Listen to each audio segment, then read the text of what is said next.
Good morning, નમસ્કાર વિદ્યાર્થી મિત્રો. લાસ્ટ લેક્ચરની અંદર આપણે કેપ્લરના 3 નિયમ અને એક દાખલો પૂર્ણ કરેલો હતો. ઝડપથી રિવિઝન કરી લઈએ ત્રણેય નિયમ. તો કેપ્લરનો સૌથી પહેલો નિયમ શું હતો કે બધા જ ગ્રહો માત્ર એવી દીર્ઘવૃત્તીય કક્ષામાં ભ્રમણ કરે કે જેના એક કેન્દ્ર ઉપર સૂર્ય રહેલો, જેને આપણે કક્ષાનો નિયમ કીધો. બીજો નિયમ શેના વિશેનો હતો તો કે ક્ષેત્રફળ વિશેનો. એનું વિધાન શું હતું તો સૂર્ય અને ગ્રહને જોડતી રેખાએ સમાન સમયમાં આંતરેલ ક્ષેત્રફળ હંમેશા શું હોય સમાન. અને ત્રીજો નિયમ હતો આવર્તકાળનો નિયમ. એનું વિધાન હતું કે કોઈ પણ ગ્રહના પરિભ્રમણના આવર્તકાળનો વર્ગ તે ગ્રહની દીર્ઘવૃત્તની અર્ધ દીર્ઘ અક્ષના ઘનના સમપ્રમાણમાં હોય છે. અને આપણે એક દાખલો પણ જોયો, બરોબર છે. તો આજે આગળ વધીએ અને બીજો એક દાખલો છે એની શરૂઆત કરીએ.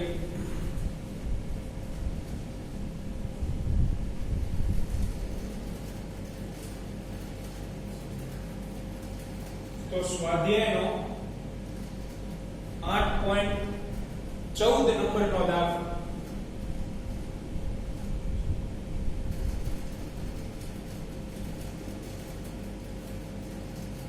દરેક વિદ્યાર્થી રકમ વાંચે સ્વાધ્યાયના 8.14 નંબરના દાખલાની.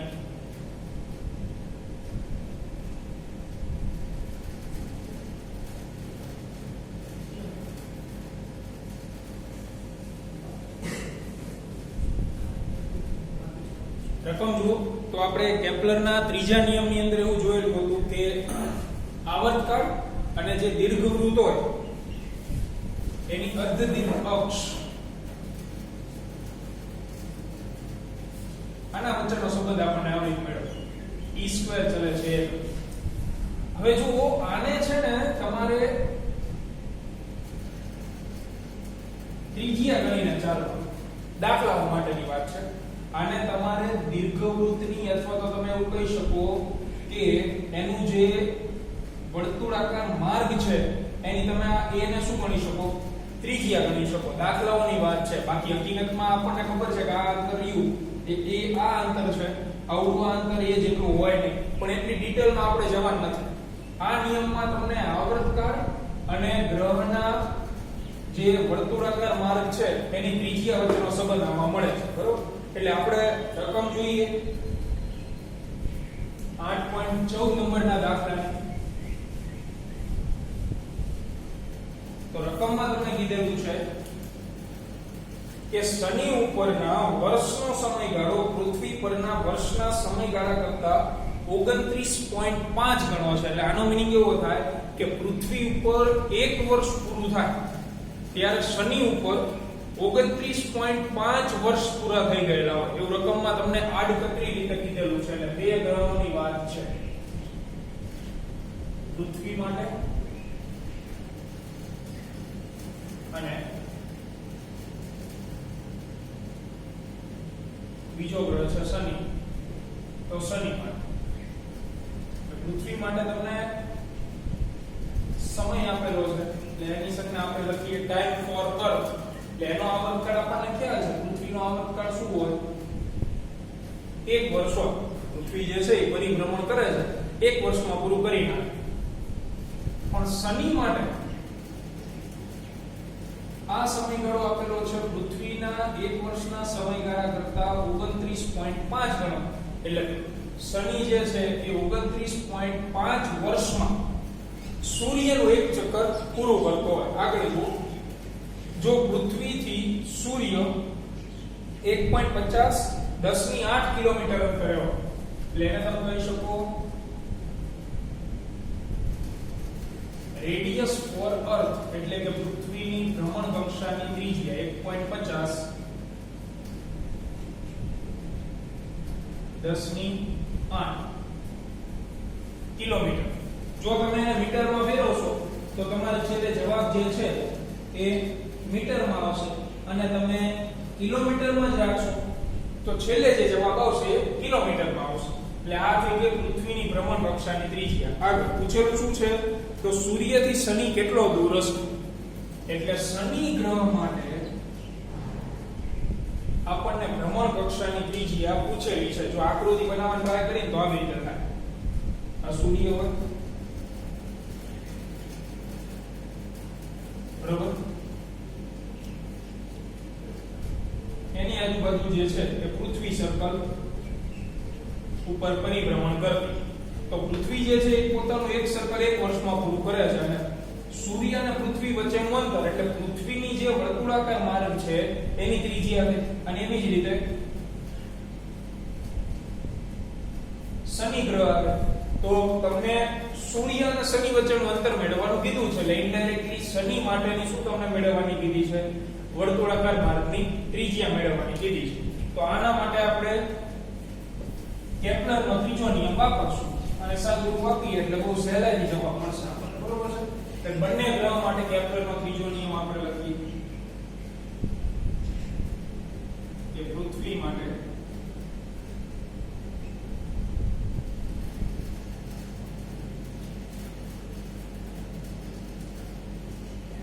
કેપ્લરના ત્રીજા નિયમ મુજબ.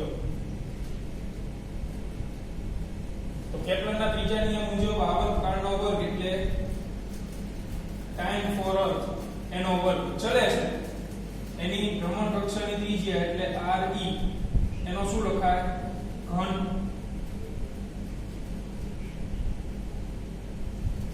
ચલે છે નિશાની કાઢો એટલે કેપ્લરનો અચળાંક આવે તો t e² equal to k re નો ઘન. સમીકરણ નંબર 1. આવી જ રીતે કોના માટે આપણે લાગુ કરશું? જેમ પૃથ્વી માટે છે એ જ રીતે શનિ માટે. શનિ માટે કેપ્લરના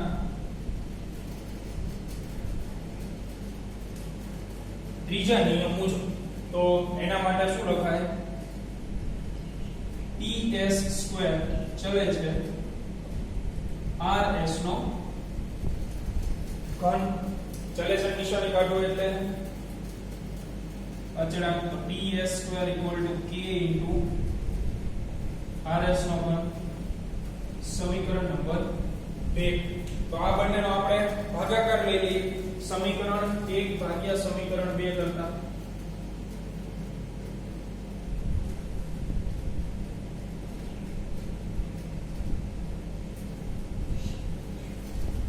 તો ડાબી બાજુ te² છેદમાં ts² જમણી બાજુ k * re નો ઘન છેદમાં k * rs નો ઘન. તો ઉપર અને નીચેથી k કેન્સલ થઈ જશે. આમાંથી આપણે મેળવવાનું શું છે? rs. તો rs ને કરતા બનાવો એટલે એ આ સાઈડ આવી જાય. બાકીનું આ બંને છે એ સામેની સાઈડ જતું રહે. એટલે rs નો ઘન equal to re નો ઘન ગુણ્યા ts² છેદમાં te². તો એ બધી કિંમતો આપણી પાસે છે. re ની કિંમત છે મૂકો. rs નો ઘન equal to re ની કિંમત છે આપણી પાસે 1.50 10 ની 8 અને એનો પાછો ઘન ગુણ્યા ts કેટલું છે? 29.5 વર્ષ. t કેટલું છે? 1 વર્ષ. તો વર્ષ ઉડી જાય એટલે અહીંયા આપણે માત્ર 29.5 એનો વર્ગ. બરોબર છે? હવે આનું તમારે સાદું રૂપ આપવાનું છે અને આ સાદું રૂપ તમને હજી આવડશે નહીં.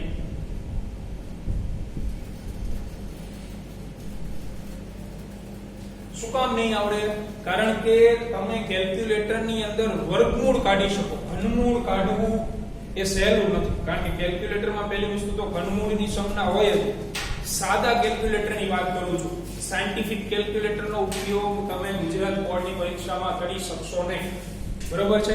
એટલે અહીંયાથી સાદું રૂપ જ્યારે આપણે સ્કૂલની અંદર રૂબરૂ મળશું ત્યારે હું તમને ઘનમૂળ કઈ રીતે કાઢવું કેલ્ક્યુલેટરની અંદર એ શીખવાડીશ. બરોબર છે? એટલે અત્યારે તમારે અહીંયા સુધી લાવવાનો છે. આના પછી આનો જે જવાબ આવે છે હું અહીં લખી દઉં છું, પણ એ ક્યાંથી આવ્યો, કઈ રીતે આવ્યો એની ચર્ચામાં અત્યારે તમારે પડવાનું નથી. આ માત્ર મેં તમને શું લખી આપ્યું? સાદું રૂપ આપતા. કારણ કે ઘનમૂળ કાઢવું પડશે. ઘનમૂળ કાઢો તો જ જવાબ શું આવે? RS આવે, કારણ કે ડાબી બાજુ RS નો શું છે?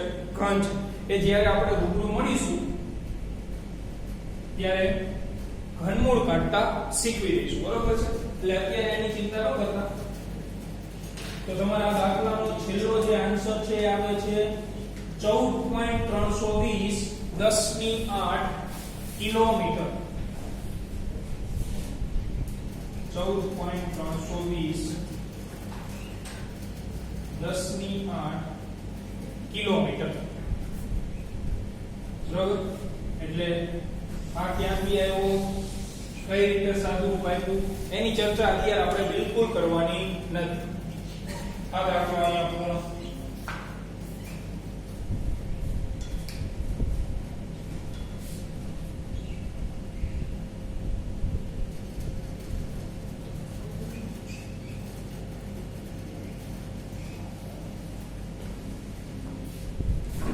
હવે આપણે જોઈએ નિયમ નંબર 4 અને પછી એના દાખલાઓ.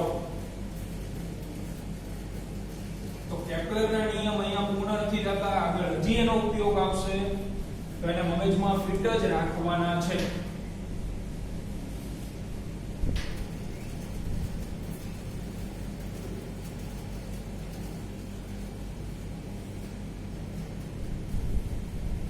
ત્યાર પછીની મહત્વની બાબત છે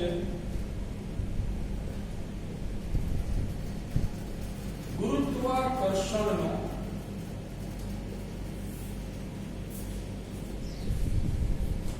સાર્વત્રિક નિયમ. સાર્વત્રિક શબ્દ એટલા માટે વાપરેલો છે કારણ કે આ નિયમ જે છે એ વિશ્વ અથવા તો તમે કહી શકો આખા બ્રહ્માંડમાં દરેક જગ્યાએ લાગુ છે, એટલા માટે સાર્વત્રિક શબ્દ વાપરેલો છે. અને નિયમનું વિધાન આપણે પહેલા ચેપ્ટરમાં આવી ગયું છે. F ચલે છે m1 m2 upon r². તો આનું વિધાનમાં ધ્યાન આપજો. આની શોધ કોણે કરેલી હતી? ન્યૂટન. તો વિધાન આ રીતનું છે કે વિશ્વમાં રહેલા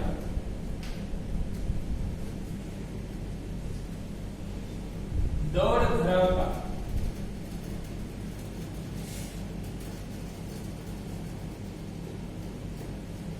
દરેક કણો વચ્ચે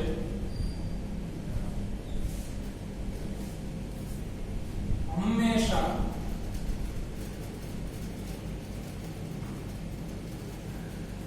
આકર્ષી બળ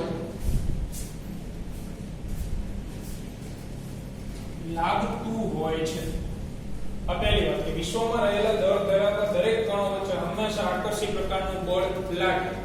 હવે વાત કરીએ આ બળની, જે અહીંયા છે. તો આ બળનું મૂલ્ય એ તે બે કણોના દળોના ગુણાકારના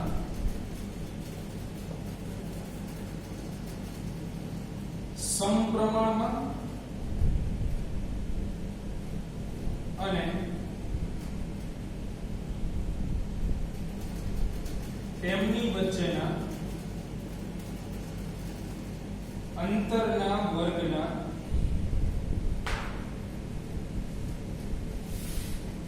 વ્યસ્ત પ્રમાણમાં હોય છે. આ નિયમનું વિધાન. અહીંયા તમે વિધાન જોઈ શકો, આના ઉપરથી આવેલું છે. પહેલા ચેપ્ટરમાં શીખવાયું હતું કે પહેલી વસ્તુ તો દરેક દળ ધરાવતા બે કણ હોય એની વચ્ચે હંમેશા કયા પ્રકારનું બળ લાગે? આકર્ષી પ્રકારનું જ બળ લાગે. અને આ બળનું જે મૂલ્ય છે એ તે બે કણોના, એટલે જે બે કણ વચ્ચે બળ લાગતું હોય એ બે કણોના દળના ગુણાકારના સમપ્રમાણમાં અને તેમની વચ્ચેના અંતરના વર્ગના વ્યસ્ત પ્રમાણમાં જોવા મળે. તો આ નિયમનું વિધાન છે, એટલે આપણે ઇન્વર્ટેડ કોમા લખેલું છે. ત્યારબાદ ચલે છે ની નિશાની કાઢો એટલે અચળાંક આવે. તેથી F બરાબર G m1 m2 upon r square, જ્યાં કેપિટલ G એટલે ગુરુત્વાકર્ષણનો સાર્વત્રિક અચળાંક.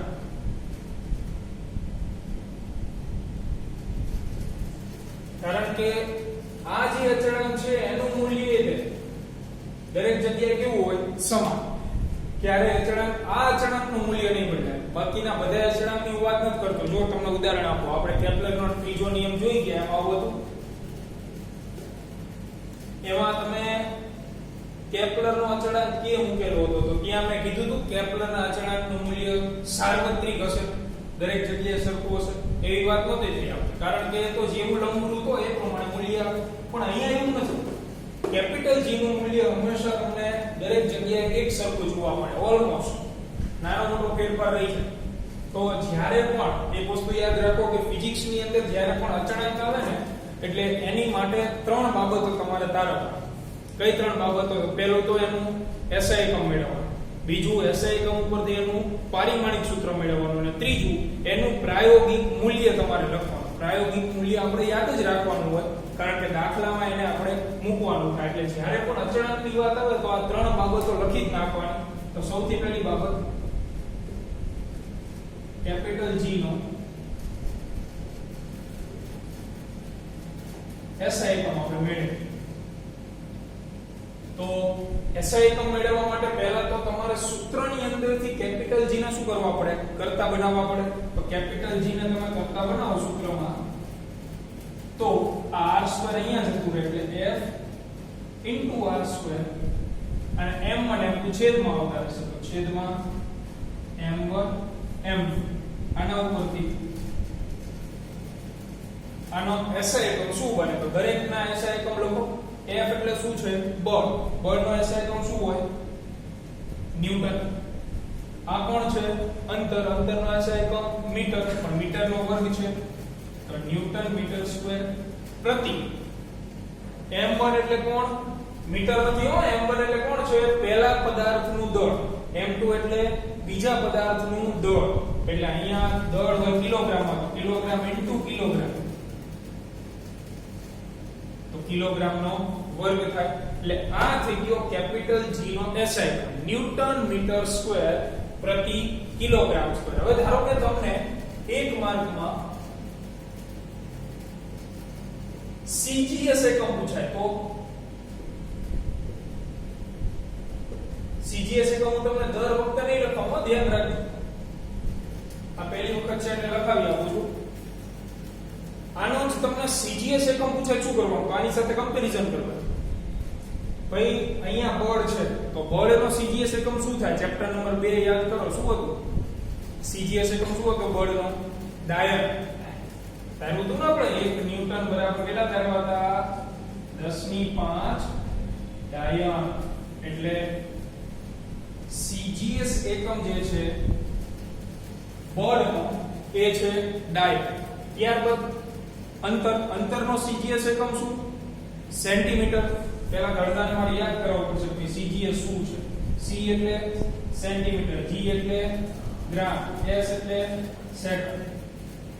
આ ભણી ગયા હતા ચેપ્ટર 2 માં શરૂઆતમાં. એકમ પદ્ધતિઓ 5 હોય અલગ અલગ, બરોબર? તો અંતર માટે સેન્ટીમીટર વાપરશું, એટલે સેન્ટીમીટરનો વર્ગ, અને છેદમાં દળ શેમાં આવશે? ગ્રામમાં, તો ગ્રામનો વર્ગ, બરોબર? એટલે CGS એકમ થશે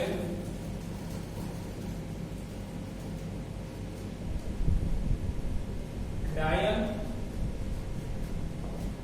ઇન્ટુ સેન્ટીમીટર સ્ક્વેર છેદમાં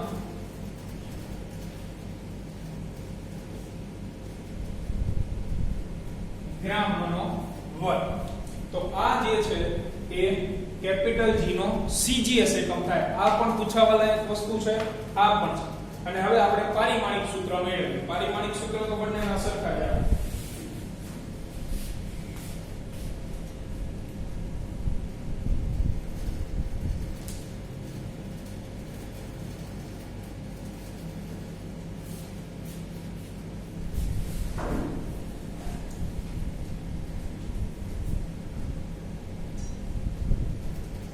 કેપિટલ G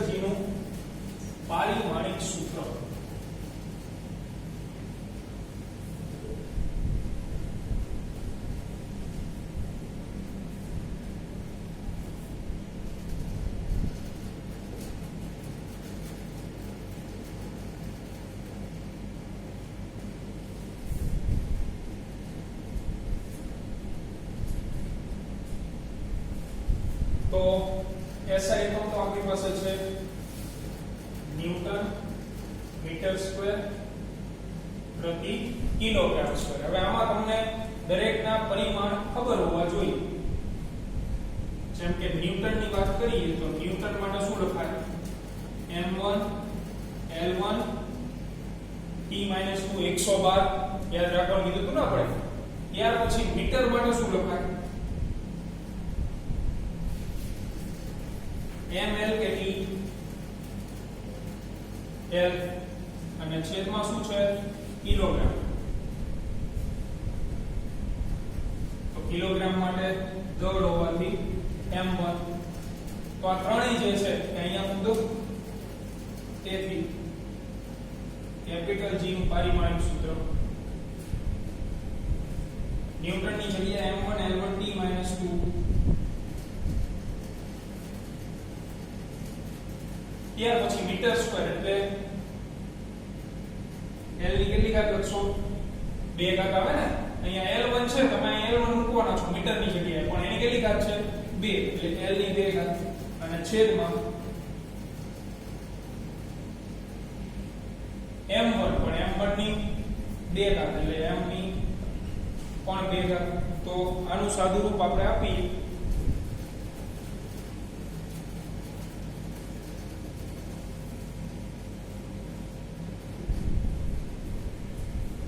તેથી કેપિટલ G.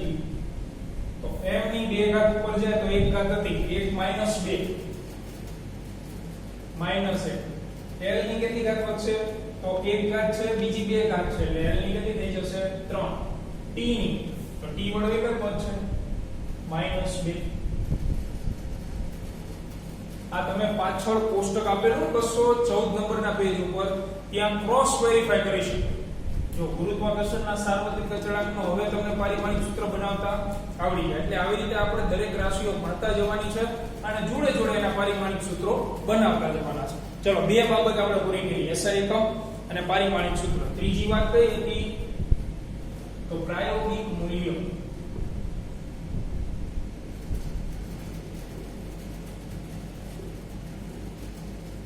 કેપિટલ G નું પ્રાયોગિક મૂલ્ય એટલે અચળાંક મળેલો હોય, બરોબર છે? તો અચળાંકનું કંઈક મૂલ્ય હોય તો જ અચળ કહેવાય ને. પણ એનું મૂલ્ય શોધનાર વ્યક્તિ કો પ્રયોગ કરીને એનું મૂલ્ય મેળવેલું હોય. તો પ્રાયોગિક મૂલ્ય એનું કેપિટલ G નું સૌપ્રથમ પ્રાયોગિક મૂલ્ય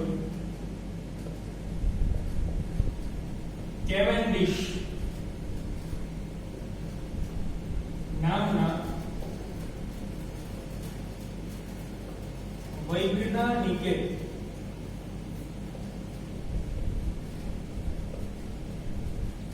આપ્યું હતું. વૈજ્ઞાનિક હતો કેવેન્ડિશ, એને આનું પ્રાયોગિક મૂલ્ય આપેલું હતું. જે મૂલ્ય છે જે આપણે યાદ રાખવાનું છે 6.67 10 ની -11 અને આ SI એકમમાં એટલે પાછળ હું લખીશ ન્યૂટન મીટર સ્ક્વેર પ્રતિ કિલોગ્રામ સ્ક્વેર. આ દાખલા માટે તમારે મગજમાં ફિટ જ રાખવાનું છે, બરોબર? આ કેવેન્ડિશે પ્રાયોગિક રીતે મેળવેલું મૂલ્ય હતું ન્યૂટન મીટર સ્ક્વેર પ્રતિ કિલોગ્રામ સ્ક્વેર. આને તમે પછી CGS માં ફેરવો એટલે ઘાતમાં ફેરફાર થાય, બાકી આ નો. બરોબર? ચાલો, આટલી વાત પૂરી થઈ. ત્યાર પછી બળની વાત કરીએ તો બળ જે છે એ સદિશ રાશિ છે. હવે આ વસ્તુ ધ્યાનથી સમજો. દાખલા આના આવશે એમાં ઉપયોગમાં આવશે. યાદ રાખો કે બળ એ સદિશ રાશિ ગણાય અથવા તો સદિશ રાશિ છે. હવે સદિશ એટલે શું? તો આ તમારે ચેપ્ટર નંબર 4 ની અંદર આવશે. ભૌતિક વિજ્ઞાનની અંદર બે રાશિઓ હોય, એક સદિશ એક અદિશ.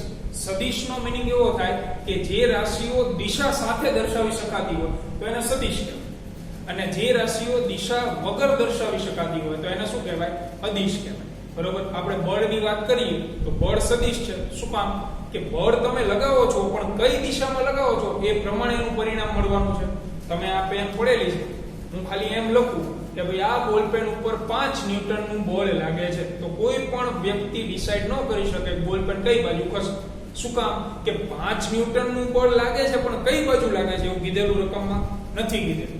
એટલા માટે બળ હંમેશા દિશા સાથે દર્શાવો તો જ એનો મીનિંગ નીકળે. જેમ કે એમ કહો કે આ બોલ પેન ઉપર 5 ન્યૂટન બળ જમણી બાજુ લાગે છે, તો તમે દર્શાવશો આ બાજુ બળ લાગતું હશે, જેથી બોલ પેન કઈ બાજુ ખસશે? આ સાઈડ. અથવા તો 5 ન્યૂટન બળ ઉપર તરફ લાગે છે એટલે તમે આ બાજુ દર્શાવશો એટલે બોલ પેન ઉપર ખસશે. એટલે કહેવાનો મીનિંગ જે રાશિઓ દિશા સાથે વર્ણવવાની હોય એને સદિશ કહેવાય. જે રાશિઓને દિશા કઈ લાગતું ઓળખતું જ ન હોય, જેમ કે ઝડપ. કોઈ એમ કે મારી ગાડીની ઝડપ 150 કિલોમીટર પ્રતિ કલાક છે, તો એ ઝડપનું મૂલ્ય છે, એના દિશાની જરૂર નથી. બરાબર. એટલે અહીંયા તમારા ટોપિક બહુ ડિટેલમાં ભણવાનું આખું ચેપ્ટર છે આને. આ મેં તમને ઉપર છેલ્લી માહિતી આપી દીધી. કોઈ સદિશ એટલે એવી રાશિ કે જેને દિશાની જરૂર પડતી. તો હવે બળને દિશાની જરૂર પડે, પણ પ્રશ્ન નંબર બીજો કે ગુરુત્વાકર્ષણ બળ હોય કઈ દિશામાં, તો એના માટે પોઈન્ટ નંબર 2 કે આ બળ હંમેશા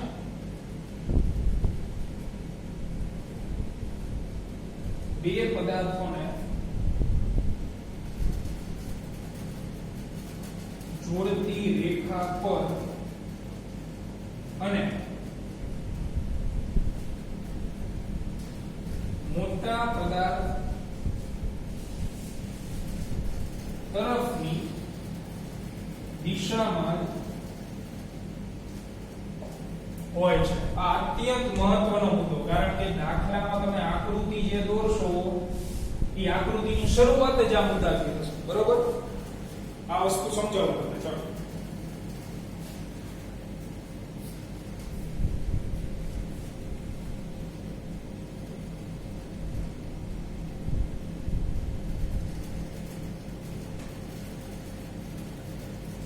આનું એક ઉદાહરણ અહીંયા તમને દોરી દઉં એટલે સમજાઈ જશે.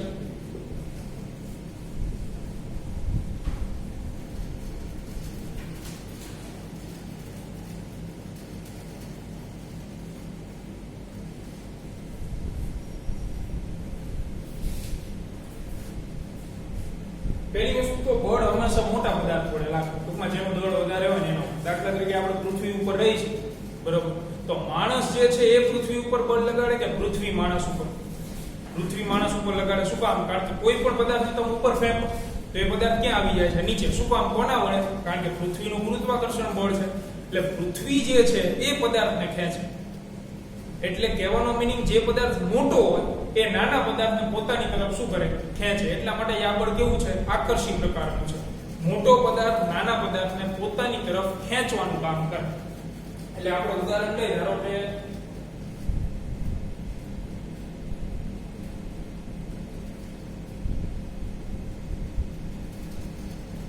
આ સૂર્ય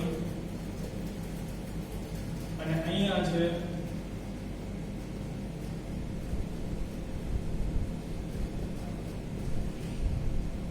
કોઈ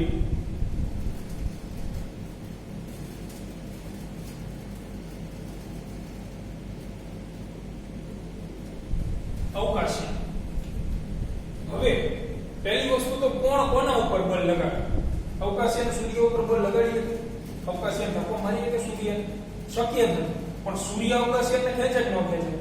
ખેંચે. શું કામ? કારણ કે સૂર્ય આખા બ્રહ્માંડના 9 ગ્રહને પોતાની તરફ ખેંચી રાખે છે, તો અવકાશયાનને તો ખેંચવાનું જ છે. એટલે પહેલી વાત તો સૂર્ય વડે અવકાશયાન ઉપર બળ લાગે. હવે પ્રશ્ન એ છે કે બળની દિશા ક્યાં હોય? તો આ બળ હંમેશા બે પદાર્થોને જોડતી રેખા ઉપર હોય. તો પહેલા તો આ બેને જોડ દેવાનું. આ પહેલું. તમારે જ્યારે પણ દાખલો કરવાનો હોય એટલે તમારે પદાર્થોને જોડતી એક રેખા દોરી દેવાની. પછી નક્કી કરી લેવાનું કે કોના ઉપર બળ લાગશે. તો આપણે નક્કી કરી લીધું કોના ઉપર બળ લાગશે? અવકાશયાન ઉપર બળ લાગશે. બરોબર. આગળ વાંચો. બે પદાર્થોને જોડતી રેખા પર અને મોટા પદાર્થ તરફની દિશામાં હોય છે. એટલે અવકાશયાન ઉપર બળ લાગશે, પણ કઈ બાજુ લાગશે? સૂર્ય તરફની દિશામાં કે સૂર્યથી વિરુદ્ધની દિશામાં? તો આકર્ષી પ્રકારનું બળ છે એટલે કઈ બાજુ લાગશે? સૂર્ય તરફની દિશામાં. આ ગુરુત્વાકર્ષણ બળ. બરાબર. અહીંયા પહેલી વાત કે અહીં સૂર્ય એટલે કે મોટો પદાર્થ એ અવકાશયાન એટલે કે નાના પદાર્થ પર બળ લગાડે. આ વસ્તુ તો ક્લિયર હોવી જોઈએ કે નાના પદાર્થ ઉપર બળ લાગે એટલે આના ઉપર બળ લાગશે. પ્રશ્ન બીજો હતો ભાઈ આના ઉપર બળ લાગશે પણ કઈ બાજુ લાગશે? ઉપર, નીચે, ડાબી, જમણી, કઈ સાઈડ લાગશે? તો એના માટે તમારે શું કરવાનું કે બે પદાર્થને પહેલા શું કરવાના? જોડી દેવાના. રેડ કલરની લાઈનથી મેં જોડી દીધા છે. એટલે અહીં લખેલું છે બે પદાર્થોને જોડતી રેખા પર. અને પછી હંમેશા કઈ બાજુ લાગે તો મોટા પદાર્થ તરફ. એટલે આ જે છે એ સૂર્ય તરફ ખસવાની ટ્રાય કરે. શું કામ? કારણ કે સૂર્ય એના ઉપર શું લગાડતો હશે? બળ લગાડતો હશે. એટલે બળની દિશા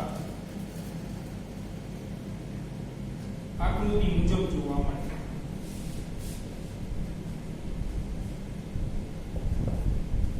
તો આ બાબત ખાસ ધ્યાનમાં રાખવી, કારણ કે દાખલા માટે જે તમે આકૃતિ બનાવશો એમાં પહેલો જ પોઈન્ટ આ આવશે. દાખલાની શરૂઆત જ અહીંથી થશે. કારણ કે આકૃતિ તમારી ખોટી હશે તો દાખલામાં તમે આગળ ગાણિતિક સ્ટેપ કરી શકશો નહીં.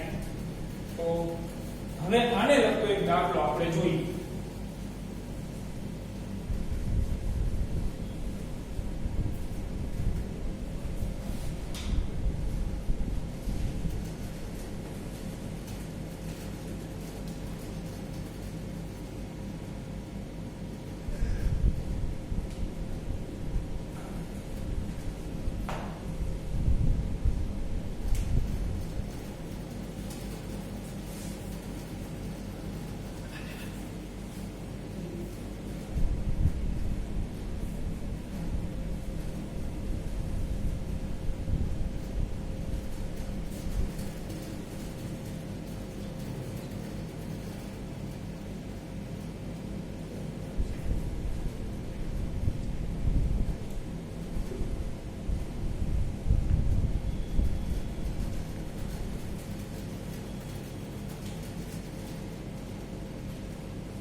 માત્ર અહીં ધ્યાન આપજો અને બુક કાઢો ફરજિયાત. રકમ વાંચો. દાખલા નંબર 8.12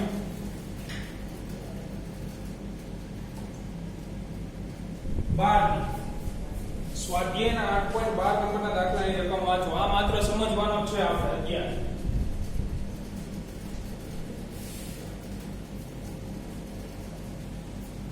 આ પ્રકારના દાખલાઓ તમને ભવિષ્યમાં વધુ જોવા મળશે. તો જુઓ રકમ. પૃથ્વી ઉપરથી એક રોકેટ સૂર્ય તરફ છોડવામાં આવે છે. પૃથ્વીના કેન્દ્રથી કેટલા અંતરે રોકેટ પરનું ગુરુત્વ બળ શૂન્ય બને છે? એકદમ સિમ્પલ લાઈન લખેલી છે, પણ જેટલું સિમ્પલ દેખાય છે એટલું છે. બરોબર. સમજવાની ટ્રાય કરો કે પૃથ્વી ઉપરથી એક રોકેટ સૂર્ય તરફ છોડવામાં આવે છે તો પૃથ્વીના કેન્દ્રથી કેટલા અંતરે રોકેટ પરનું ગુરુત્વ બળ 0 થાય? તો આની અંદર ત્રણ પદાર્થો છે. કયા ત્રણ પદાર્થો? સૂર્ય, પૃથ્વી અને રોકેટ. એને આપણે દોરવા ટ્રાય કરીએ.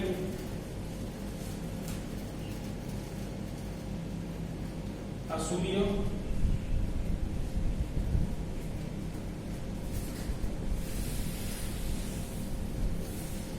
આ પૃથ્વી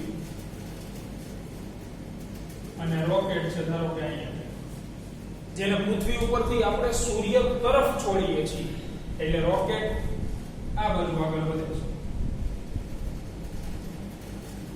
પૂછેલું છે એવું કે રોકેટ જે છે એના ઉપરનું પરિણામી ગુરુત્વાકર્ષી બળ કયા અંતરે પૃથ્વીથી કયા અંતરે શૂન્ય થાય. તો એક વસ્તુ સમજો કે રોકેટ જે છે એ સૂર્ય તરફ જાય છે એટલે પૃથ્વીથી દૂર જતું હશે.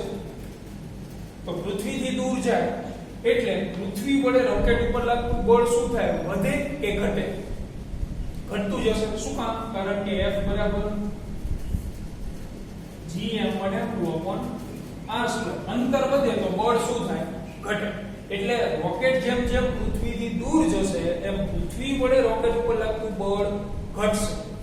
અને સૂર્ય તરફ જશે એટલે સૂર્યની નજીક જશે. સૂર્યની નજીક જાય તો સૂર્ય વડે લાગતું બળ શું થાય? વધે. કારણ કે નજીક જશે એટલે r ઘટે.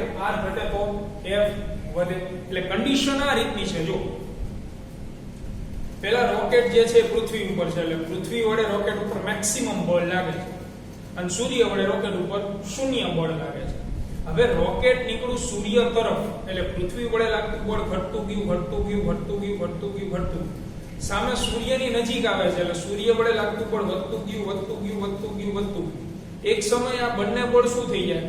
એક સરખા થઈ જશે અને ત્યારે રોકેટ ઉપર લાગતું પરિણામી બળ શું થઈ જાય? 0. કઈ રીતે? તો અહીંયા વાત છે ત્રણ પદાર્થની, એમાંથી